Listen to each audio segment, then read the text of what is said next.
Florida quarterback Anthony Richardson could potentially raise the ceiling for the Atlanta Falcons offense, but he could also lower their floor. We're breaking it down today on Mock Draft Monday. You are Locked On Falcons, your daily Atlanta Falcons podcast.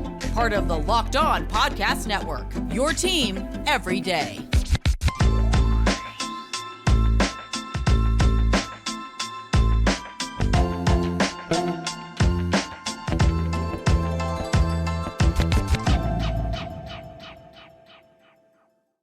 So, guys, you know me. I'm Aaron Freeman, a.k.a.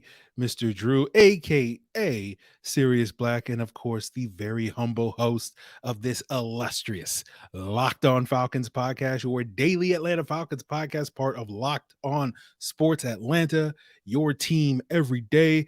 And we thank you guys for making Locked On Falcons your first listen each and every day. Subscribe or follow for free on YouTube or wherever you listen to podcasts to get the latest episode as soon as it's available, which you can also get on your Roku and Amazon Fire TV by downloading the Locked On Sports Atlanta app. So later on today's episode, we'll be answering a couple of your mailbag questions, including sort of where Desmond Ritter ranks among the 2023 quarterback class, how the Falcons roster stacks up against other teams in the NFC South. But we always start things here with Mock Draft Monday, where we look at a prospect that has been projected to the Atlanta Falcons in a recent mock draft. And today we are talking about Florida quarterback Anthony Richardson, who was mocked to the Atlanta Falcons in a mock draft done by Mike Renner of PFF in a quarterbacks only mock draft. So let's play the soundbite and let's get things started here. The eighth pick, the Atlanta Falcons select. Again, Florida quarterback Anthony Richardson. And if you're curious on where the other quarterbacks went in Mike Renner's quarterback only mock, he had Ohio State's C.J. Stroud going number 1 overall to the Carolina Panthers, Bryce Young out of Alabama going number 2 to the Houston Texans, Kentucky's Will Levis going number 4 to the Indianapolis Colts, Hendon Hooker out of Tennessee going number 68 overall at the beginning of round 3 to the Denver Broncos, and Tanner McKee out of Stanford going later in round 3 to number 8 overall to the Detroit Lions. So before we get into the Anthony Richardson conversation, let's get a couple of disclaimers out of the way. And, you know, in the coming weeks between now and the draft, we will spend some time talking about the top quarterbacks in this draft class. And for a couple of reasons, as Mike Renner illustrated, at least 3 of these guys are very likely to be on the Falcons schedule this year, with Carolina, Houston, and Indianapolis being on the Falcons 2023 schedule. And obviously whoever Carolina picks is a player that we're going to have to familiarize ourselves with quite a bit over the coming years. So I think it makes sense for us as Falcon fans to at least try to understand who these quarterbacks are, because we will see at least one of them quite a bit over the years. The other factor is I do think, because the Falcons are kind of in this, you know, middle ground of like, are they going to get a quarterback, or, you know, do they have their quarterback? You know, we need to practice the art of quarterback evaluation, right? We need the reps, right? And whether that results in the Falcons taking a quarterback this year or next year or 5 years from now, I think it's beneficial to all of us to understand the process of quarterback evaluation and see what applies to some of these guys that go on this year in this year's class to other teams and how that process plays out. But the other disclaimer I will give is I like Anthony Richardson, right? And some of you guys will have a hard time processing that idea because it's like, aren't you supposed to be a Desmond Ritter guy? And it's like, I don't care who the Falcons quarterback is, guys. Like, people trying to put you in a box and label you as you like one quarterback or dislike this pro, anti, whatever is dumb to me, right? Like, I like who I like, and I want the Falcons to have a good quarterback. So I'm going to like whoever well, I won't necessarily guarantee I will like whoever the Falcons take, but I'm going to root for whoever the Falcons have at quarterback to be successful, and labeling yourself pro or anti whatever is to me dumb. But I do like Anthony Richardson as a prospect. I don't necessarily love him in Atlanta as a player that I think Atlanta is going to be the great ideal place to develop him. We'll touch upon that a little bit later. But I think in a world where Anthony Richardson is the Falcons draft pick at 8, I think the selling point that you're going to have, or at least I would have, is it's going to potentially raise their ceiling because of the increase in explosiveness that he's going to bring to the table. That if you go back to my number one beef with Arthur Smith's offense, and this has been my beef since day one, studying his offense in Tennessee when he was hired, and that has continued in his first 2 years in Atlanta, is I don't know if his offense is really good at designing explosive plays. And as someone who believes that the ceiling and the potential of your offense centers around the ability to generate explosive plays, that if your goal is to win games in January and ultimately in February, you have to have an explosive offense, or it greatly increases your chances to win games by having an explosive offense.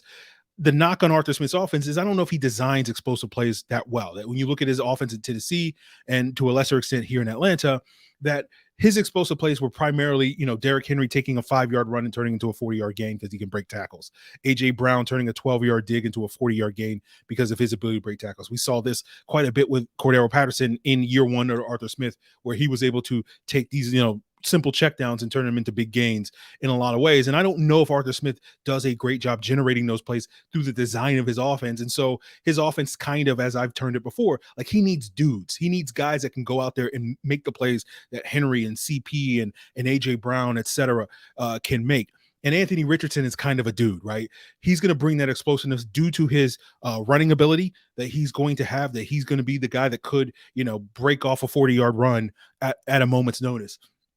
He's also going to bring that explosiveness through the air, because I do think as a vertical passer, that is probably the strength of his game as a quarterback, as a passer, that his ability to throw the deep ball with some degree of accuracy and touch, or at least we'll talk about some of these other issues with accuracy and touch on throws, but like it's not really an issue for him on the deep pass. And so if you need a guy, like the question I have about Arthur Smith's offense is like, can he design the explosive plays within his offense, or does he kind of need a dude, whether that's at the quarterback or whether that's the running back, wide receiver, et cetera? Like he needs more dudes in his offense. And I think Anthony Richardson is kind of a dude in that regard. Now, I think the knock on Anthony Richardson and the concern you have with him is the notion that he may lower the floor of your team because of the elephant in the room, and that is his poor accuracy, right? His accuracy is very scattershot. And it's been fascinating to hear and see the discourse surrounding Anthony Richardson over the last couple of months, because everybody focuses on the physical traits and no one really talks about how inaccurate a quarterback he is. And while I do think that accuracy issues can be improved, and you will watch his film and find accurate throws, but you will watch a lot of his film and just see him just, couldn't hit the ocean if he was throwing passes on the beach, those types of throws. And I don't feel, while I can be optimistic and think he can improve upon that, I still think you're going to have to live with probably him being one of the more inaccurate quarterbacks in the NFL, missing some of the routine throws, some of the layups. And I think that lowers your floor as an offense, because some of the easy things that you can just produce, 6-yard throw, quick out here, 12-yard throw here, that your quarterback should be able to hit 90% of the time, he might only hit like 50% of the time or 60% of the time. And that's going to lower your threshold as an offense and lower your floor as an offense. And so the way I would describe it to Falcon fans is take whatever you picture as Marcus Mariota's worst game, where he was just sailing passes over Drake London or Kyle Pitts' head or throwing passes in the dirt or whatever. Mariota's worst game from an accuracy standpoint is probably a regular game for Anthony Richardson, or arguably a good game for Anthony Richardson from an accuracy standpoint. And so that's instances where you find a receiver wide open and, hit him in the numbers and he throwing it in his ankle or throwing it 4 feet above his head, sailing passes on easy throws, or what should be relatively easy throws in a way. And I think that does lower your floor as an offense. And I think ultimately it's kind of similar to the Mariota coaster, right? That you have these ups and downs. And for those of you listening to the podcast, you're not seeing the visual that I'm giving, but you have the highs, you have the lows of that roller coaster that we talked about quite a bit with Marcus Mariota. I think you're going to have to live with that with Anthony Richardson. I think the hope, if you're a team that drafts Anthony Richardson, is that with time, with development, 3 or more years down the road, that you can kind of hopefully turn him into a Josh Allen type of player, who you still live with the ups and downs, but the dips are not as deep with Josh Allen. Like Josh Allen is more like this rather than like this, like Mariota is. And I think Richardson starts here and then you hopefully can get him to hear. Again, the audio listeners cannot see the visual reference here on YouTube, but so when I hear the comparisons to Josh Allen and Cam Newton, I get it to a certain extent. I kind of think of him more as like a Josh Freeman type of quarterback in terms of my projection for Anthony Richardson. But, obviously I think their potential is there for him to be more than that at this point in time. But I do think the comparison between Richardson and Mariota does kind of get to the heart of the issue when it comes to why people like the Mike Renners of the world continue to insist upon the Falcons taking a quarterback like Anthony Richardson, to a lesser extent, Lamar Jackson. And we'll talk about what these people get wrong about their assessment of the Atlanta Falcons quarterback situation, and not really also trying to understand that the Falcons are trying to evolve their offense beyond an Anthony Richardson type of quarterback. We'll break that down as we continue today's Locked On Falcons. But first, guys, I want to tell you that the tournament is heating up, and there's no better place to get in on the action than FanDuel, America's #1 sportsbook, because new customers get a no-sweat first bet up to $1,000. That's bonus bets back if your first bet doesn't win. All you got to do is download the FanDuel Sportsbook app or go to FanDuel.com/lockedon to sign up and claim your no-sweat first bet, and then you can wager on everything from the money line to points scored to what team is going to be wind up cutting down that net when the tournament is done. It's all done in the app that's safe, secure, super easy to use. So don't miss your chance for your no sweat first bet up to $1,000 in bonus bets when you go to FanDuel today. Again, head to FanDuel.com/lockedon to sign up. Make every moment more with FanDuel. So I think getting to the point of why people continue to insist upon the Falcons taking a quarterback, which we've addressed a number of times on the podcast, but we'll reiterate it on today. And I think you just read Mike Renner's blurb on his write-up in his QB only mock, and he said, if any coach is going to appreciate Richardson's awe-inspiring dynamism, it's the one who schemed the run-heaviest offense in the NFL last season. The Falcons' 50.8% run rate last year was 3.3 percentage points clear of the Bears for the top spot, and that was with a relatively modest rushing threat in Marcus Mariota at the helm. Now imagine what that would look like with a 6'4", 244-pounder who runs a 4.43 second 40-yard dash running the show. That's definitely something that Arthur Smith would be into, even if the Falcons still have last year's third-round quarterback Desmond Ritter in the fold. And so I think that basically is telling us why people keep, trying to push a quarterback on the Atlanta Falcons, especially when we talk about the running quarterbacks, or, to be fair to them, because that implies that, the connotation of that is that, they run because they can't throw. Let's call them gifted runners, right? Like Anthony Richardson, or to a lesser extent Lamar Jackson. And it's basically what Mike Renner is saying is like, given what Arthur Smith was able to do with Marcus Mariota, imagine what he could do with someone better like Anthony Richardson or Lamar Jackson. And what I don't think people, especially national media people, realize is like, and this is one of the downsides of covering, all of the NFL as opposed to one of 32 teams like we do here on Locked On Falcons, is that you can't be an expert on all 32 teams. And that's not an attack on Mike Renner or anybody else. It's just the nature of the beast, right? As you expand your knowledge of the entire league, you have to kind of lower your knowledge of individual teams. And when you talk to the national media people, they tend to focus on the select teams at the top of the league. They spend a lot of time talking about, the teams with the best records in football last year, teams like Kansas City, Buffalo, Philadelphia, Minnesota, San Francisco, Dallas, Baltimore, Los Angeles, the Chargers and whatnot. And the crux of the conversation surrounding those types of teams tends to focus on the quarterbacks.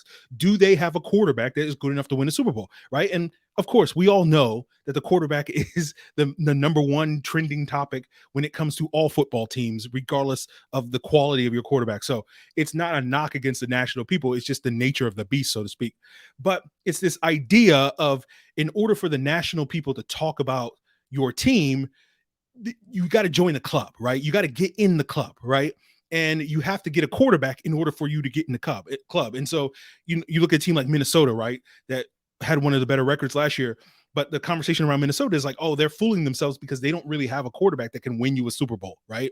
Miami is another team, had a good record last year, but everybody's like, well, I don't know if Tua is the guy that can win you a Super Bowl, right? But Jacksonville, oh, you're in the club now because you have Trevor Lawrence and he made strides, and now we can talk about you. So come on, and we'll lump you into the conversation with these other teams that have the quarterback. And I think what the media, national media types, and to a lesser extent Falcon fans as well, are struggling with is essentially the idea that the Falcons are not really trying to get in the club.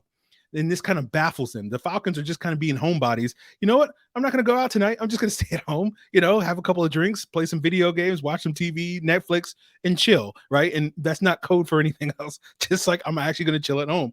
And people are like baffled, like, what? You're not trying to get in the club? Like, you want to be in the club, right? And it's like, yeah, we'll get there when we get there, right? And we're not really trying to get in the club. And I think that's the reality that people are struggling with, is the Falcons are basically taking this approach of like, we'll get there when we get there. We'll cross that bridge when we get to it. And there's a lot of conversation like, what you got to get in the club. Like, why aren't you trying to get in the club? And it's like, no, relax, right? And I think the other aspect is that a lot of national folks don't understand is the Falcons were trying to evolve their offense last year. Like, we spent from week 6 to week 7 onward talking about, can the Falcons evolve their offense beyond having this quote unquote gifted runner of a quarterback like Marcus Mariota.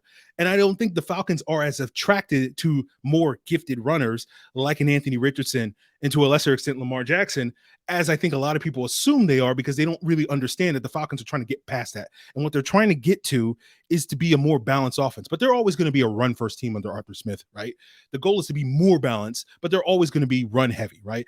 I think the PFF stat that I quoted from Mike Renner earlier of the 51% run rate was including non-quarterback runs. Now, I think if you include quarterback runs, Chicago was number 1 in the league with the highest run rate of 56%. Atlanta was number 2 with 55%. And the Falcons' goal is to be more balanced than that, but they're still probably going to be like 48 to 51% this year. They're still going to probably be one of the top 5 run heaviest teams in the league. The league average, by the way, for those of you that don't know, in terms of run rate, is 43%. Like, the Falcons are not going to try to get down the 43% run rate, right? Maybe in the future, but they're not at that stage right now.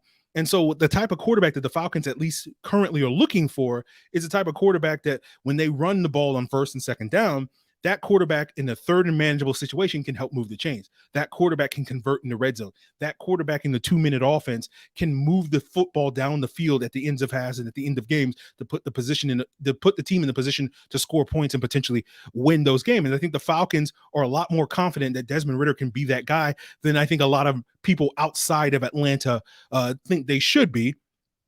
Because that's what Arthur Smith wants. That's what Arthur Smith had in Tennessee with Ryan Tannehill. Right. That was the issue with Marcus Mariota this past year, was the Falcons were really poor on third downs. They were good in red zone. They were generally good on 2-minute offense. I'd have to look up the stats to see exactly where they stacked against other offense, but I would say in general, they were pretty good in that area. And so they're trying to get that third box checked potentially in that regard with Desmond Ritter. I think they feel like Desmond Ritter can get them there. But to a lot of people, that type of quarterback with Tannehill, Mariota, Ritter type of quarterback, that's not a quarterback that's going to get you into the club where we're talking about you as a Super Bowl contender. And I think a lot of people struggle with that idea. And I don't think the Falcons are really invested in finding that guy right now. And that's something that a lot of people from within the fan base and from outside the fan base really, really struggle with, that they're not trying to get into that club. And I think the Falcons' approach is, we'll cross that bridge when we get to it, but we're worried about other issues right now on this team, building up the rest of the roster and whatnot. And I think for me, at least, my approach to that, because a year ago, I would have been like, why are you not trying to get in the club? I would have been just like Mike Renner and everybody else, being like, you got to try to get in the club. Like, why are you wasting time if you're not getting in the club, you're not doing anything, and all that various things. And that was me, before therapy and not post therapy, because I'm still in therapy. But one of the things I've learned in therapy is you can only control what you can control, right? And the thing I can't control if and when the Falcons try to get in the club, or to mix my metaphors, I can't control if and when the Falcons reach the destination that I want them to reach, which is, getting that quarterback that can get them in the club. What I can control is my enjoyment of the ride. So I'm a backseat passenger, just trying to enjoy the ride rather than trying to backseat drive like I used to be, which led to, probably a lot more negativity on this podcast. So I think, circling back to Anthony Richardson, my personal opinion, he's probably not going to be on the board when the Falcons pick. I expect either Detroit, Seattle, or Las Vegas to take him in that 5, 6, 7 range.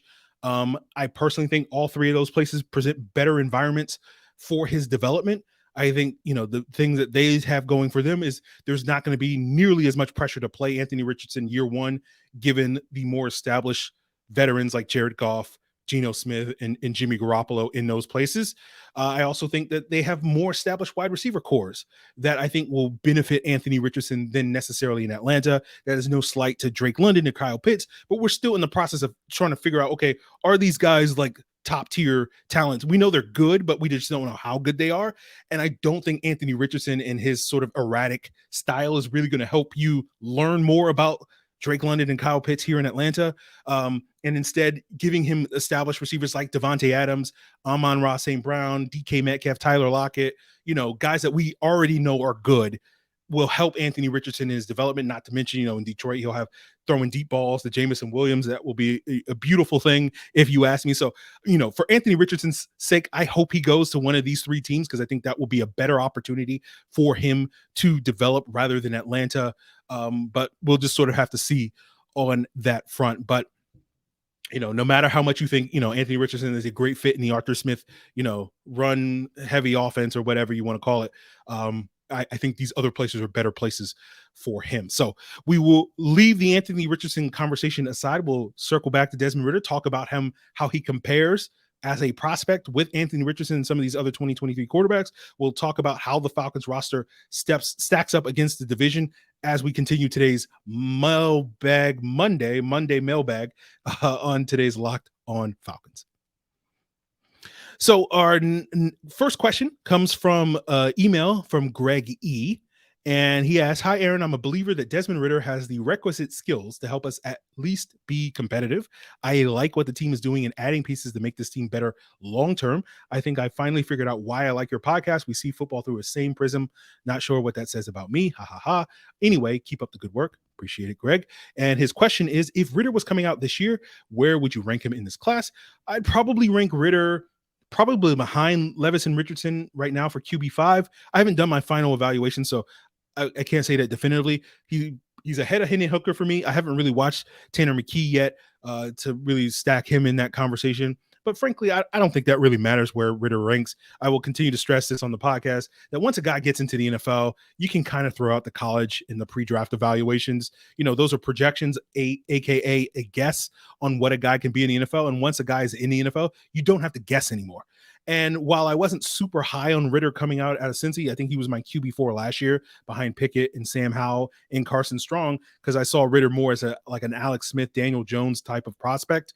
But based off of the limited action I've seen from Desmond Ritter, he's seemingly outperformed those expectations. So those expectations are out the window for me. Now we'll see, if I still feel that way 9 months from now. But I think a lot of this is why I tend to push back so much against everybody who just kind of wants to label Desmond Ritter, he's a third round quarterback. What's the history of that? And it's like, I think, and again, opinions may vary, I think Desmond Ritter in a short period of time has far outperformed your typical third round quarterback. So just kind of labeling him as, well, how many third round quarterbacks work? Well, I don't think Desmond Ritter is your typical third round quarterback. So I think, trying to limit him in that way is not necessarily fair to him. But Greg E's next questions, or two questions. The first one comes, since we don't know how the Falcons stack their draft board, who's your top 10 in order of choice? And number two, he says, as a self-professed film snob, how much film do you watch during the season, either all 22 scouting us or our opponents or any other situation? So for your first question, I'm not necessarily prepared to give my top 10 and probably won't ever be prepared to give my top 10. And frankly, my stance on that is like, I don't think you guys really care as much about how I rank these prospects as much as you think you do. Like, all you really care about is what my opinion is on the player that the Falcons actually take, not the other 9 or so other guys that the Falcons could have possibly take and at that spot. So we'll see if I'm at a point later on between now and the draft where I'd be willing to give that, but we'll probably not, if I'm being honest. For your second question, I don't watch as much non-Falcons all 22 during the season as I used to, and some of that's owed to the increased quality of the Locked On Podcast Network, your team every day. Because when I first started out on Locked On back in 2016 and 2017, crossovers were recommended, but they weren't mandatory. And so I had to watch more film during the season to do kind of the heavy lifting to preview the upcoming opponents, because there was not a guarantee that I would get another quote unquote expert to come on and talk about that team in the lead up to the game. The other factor is just basically NFL the NFL being terrible with their access to all 22 with NFL Plus and Game Pass. And it used to be like I could just crank out film all the time because you could search through film. Like I could watch all of Zeke Elliott's goal line runs, or I could watch all of Zach Wilson's third down throws or something like that pretty easily. And now I can't really do that because they don't have that search feature. And now I have to download a full game and then rewind and fast forward on my own time to try to find specific plays. But I hope that answers your question. Our next question comes from Trips from the Discord. He says, seeing your Twitter feed these last few weeks, you ever consider a bonus episode of some of your best/worst Twitter takes? That definitely would be an episode I'm interested in. I'm not particularly interested in that, and it's mostly because I'm so humble, but occasionally I'll come across a old Twitter take from years ago. I'm like, oh God, this is awful. So, I'm not necessarily interested in revisiting some of my bad takes. Well, you guys would lose probably a lot of respect for me hearing some of the wild things I used to say and do on Twitter. So we'll just leave that in the drafts. Our next question comes from the Discord from Spacebar. He says, when you are going to include A.T. Perry, the God, in your Twitter mocks, you can't deny the inevitable. And for those of you that don't know who A.T. Perry is, he is the wide receiver from Wake Forest that has been often linked to the Falcons due to his Shrine Bowl and all that stuff. To answer your question, never, especially now that we signed Mac Hollins, never. I'm not going to include A.T. Perry. Although I did recently do a mock draft on Twitter where I had just players I like mocked them to the Falcons. I might do a mock draft where it's just players I don't like, or not to say I don't like them, but I would not love their selection here in Atlanta. And I might wind up doing a mock on that. So that may be the way that A.T. Perry winds up on one of these Twitter mocks. Our next question comes from the same person on Twitter, from Coke 03116. Yes, I meant to ask this in the symposium, but if you were to rank the order of teams rosters outside of the quarterback in the division, what would the order be? Right now, I have the Bucs number 1, the Saints number 2, and number 3, us/Carolina are a bit of a wash at the moment. Of course, there are more free agent moves to come in the draft, though. So I would have a similar ranking: the Bucs number 1, the Saints number 2, the Falcons number 3, and the Panthers number 4. Now, I think Carolina probably gets a slight edge defensively because I think their playmakers on defense are a little bit more proven. For example, like we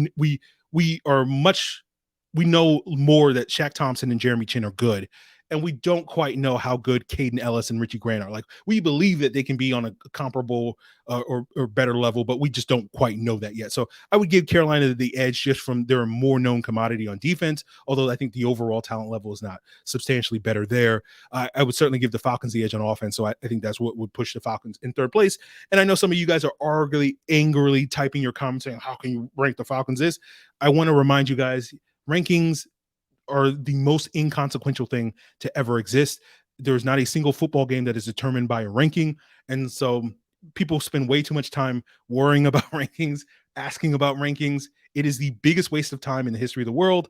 So before you leave that angry comment about, I disagree with your rankings, no one cares. No one gives a crap about rankings. No football game has been determined by a ranking. And I think within the NFC South, all these teams are very clustered together. Every team can beat the other one, and we'll wind up seeing how it all shakes out in the NFC South. So don't worry about any rankings that you see that have the Falcons first, third, fourth, or whatever.